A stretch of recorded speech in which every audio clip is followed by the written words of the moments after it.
Beh sì, rispetto all'anno scorso è migliorato tanto, e le squadre si sono attrezzate e difatti comunque è stato un campionato un po' più tosto, anche quello dell'anno scorso è stato tosto, però quest'anno qualcosina in più. Sì, anche io sono del parere che comunque il primo che arriva primo in campionato non dovrebbe disputare i playoff, perché comunque con una partita secca può succedere tutto e quindi sarebbe sciocco magari perdere in semifinale o la finale e non vincere il titolo e dopo essere arrivati primi in campionato aver fatto tutto il campionato davanti,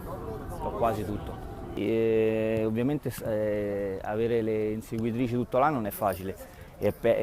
più difficile che inseguire. E noi abbiamo una squadra di giocatori che hanno giocato tutti a calcio, quasi tutti a calcio, parecchi a livello professionistico, quindi non è che la pressione la sentiamo fino a un certo punto, forse è questa la nostra forza e, e niente, è questa, alla fine è questa. L'esperienza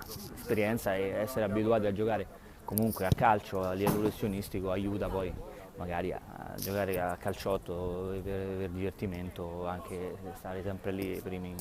campionato senza sentire troppa pressione. La pressione ce la mettono in panchina perché sennò noi stiamo tranquilli, sono loro che sono più agitati di noi.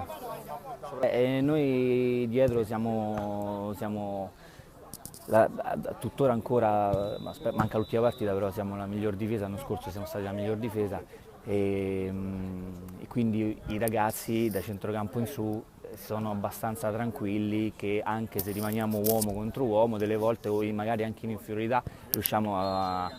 tenere e quindi possiamo pressare alti, scoprirci un pochettino di più perché tanto dietro siamo abbastanza, diciamo, abbiamo esperienza, siamo coperti e quindi la squadra può giocare un po' più alta.